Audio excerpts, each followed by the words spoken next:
Hey everybody, it's Rob from Flailthroughs. This is Gundam Battle Operation 2, and this is a round I did recently with Char's Dijeh in space.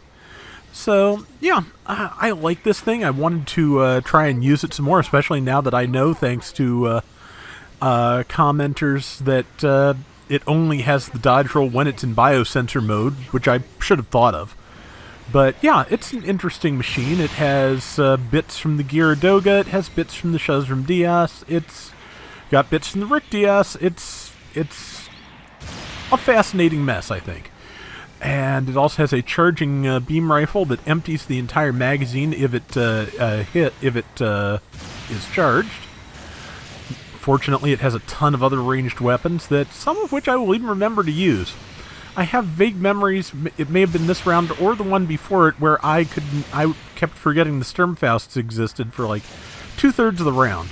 I have trouble landing Sturmfausts in space anyway, generally, so that may not even be a factor. This is actually, I believe, I want to say it's a 700 room, but no, I think it's a 650, and I'm in a 600 DJ. I do know that I was down, yeah, 650, that makes sense. Yeah, I was down 50 points is what I remember about this, so I think this comes in at 600, or I'm totally misremembering and this was a different space queue. The brain, the brain. But yeah, I like it.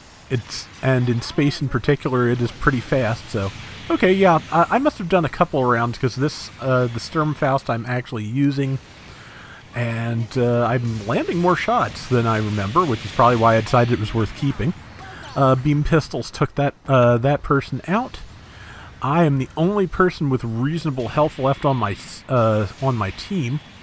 One of us is not in their suit. The two others, well, one other's dead. The other is dead.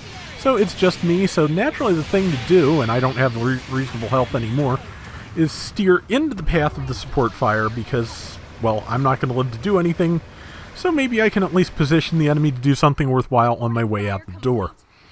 Let's see, did that work? Probably not. Okay. But, yeah, support fire does not hit that often, frankly. So, if it didn't, it didn't. And, let's see. I brain. Actually, I do not brain right now, but the arm is gradually starting to feel better. Dang, brain. I found a few exercises for pinched nerves online, and it seems like the ones that specifically target the trapezius help to relieve the pressure and the pain, and get me some feeling back in my index finger, which is really nice, because that's been the most, the pain sucks. That interferes with my sleep, obviously, but the numbness is the most worrying thing. So I've checked my circulation, though, and so far that's good. So, or at least I've used, we have a pulse oximeter for my mom, and the readings come up the same in the numb fingers it does in any other, so I'm assuming that would not be the case. Oh, nice. If there was a problem there. So that's, I am not a doctor. That is my best guess. I think I just stunned one of my allies. Possibly got them killed, but landed the kill shot on that XS Gundam. And, let's see. Yep, got a 4860 for the charge shot. That's not bad. And I'm just, that's the problem I keep having with that, is that I start firing too soon when I'm not actually in range yet, and not having enough rounds left to finish the job when I get close enough. So it's a thing. But let's see, we're taking the point closest to the enemy base. We're about 2,500 points ahead. And yeah, so I don't remember this being a complete stomp, but I remember it being pretty good for our team. So we're going to see if that is the case. And yeah, that XS really has it out for me. I guess because I am the raid and I am vulnerable to it. The thing is that XSs have a vulnerability of their own, that is a tremendous lack of melee defense. So they're not a good one to pursue raids. I say as the XS and the Q-Boy kill me. But yeah, that's I have not had a lot of luck in fighting raids in my XS. That's certainly true. Totus Ritter, however, yeah, I can take out a raid, no problem. But I do like the XS, but yeah, it's like I said, it's a little fragile against raids, in my opinion. I really shouldn't be gunning for it. I mean, I do have good melee damage, and if I get close enough, which in, dark space is kind of difficult, I can do a lot of damage to it, but yeah. I was having this conversation with Salty and Jacob and a few people earlier that they've run into a lot of people, especially in raided rooms, where people make a beeline for things they have a disadvantage against. And I do that sometimes, and my mindset is, oh, that thing can do the most damage to me, let me get it out of the way. And that's not smart. I really should just stick with my team and let somebody who has the advantage deal with it. But it is just, it's just kind of my frame of mind for these things. So that's kind of unfortunate. But, sometimes I learn. I'm not counting on it being like a long-term deal, the learning thing. But every once in a while. Yeah, somebody's saying advance because the enemy team has the lead again, so I think it's good advice, so I will, advance. And landed a bunch of Sturmfausts on that XS. I really should be pushing forward, but to be honest, I was more, again, not spooked so much by that XS, but by that Dovin Wolf, which, yeah, that does have the firepower to rip me to shreds at range, so don't want to get too close to that. Or, don't want to draw attention to myself in front of that. A teammate and I took down the Totus Ritter, though, which is one, thorn out of my side. We took out another enemy. I think we wiped the enemy team, so, at that point, fire a couple of shots at the enemy base.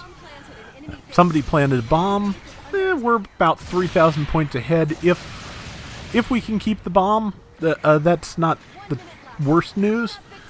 Especially since here in space, in space the bomb is just a little bit different because it's easier to get to the terminal. There's a few hiding places, but not as many as there are on the ground.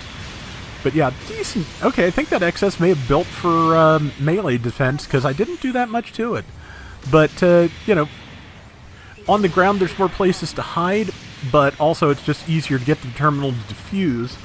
But also because it's just right there, it's probably more practical to just get back in your suit and keep fighting around the terminal to keep people away from it, so that your team is not down a member, which kind of defeats the main vulnerability of bomb planting, in my opinion. So, there is that, and that's where I forgot I only had 2 melee swings, but I have plenty of beams, so that will work.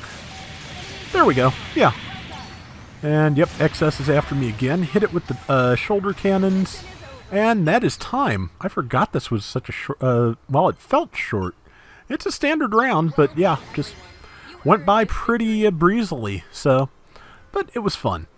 And I got top score with 5790. Somebody else got, RVO got top damage at 122k. I think I did break 100k though, let's see. No, 85, but 8 kills and 2 deaths, so I'll take that. And that is going to do it for today's Gundam Battle Operation 2. We'll be back soon with more. Till next time, everybody take care and have fun. Later! So, one of the things I did to try and help with my arm is, like, the most painful thing I found myself doing day to day was using my trackball. I've always used a trackball instead of a mouse, so I went and found myself a left-handed trackball. And it's not bad. Works pretty well, but it has back and forward buttons directly next to what amounts to left click on a left-handed trackball, which I guess is, in physical space right click, but you get the idea. So yeah, if I can end up just shifting back and forth through my browser history when I'm just trying to click on a link, which is really frustrating. It also works in Discord, which is double frustrating.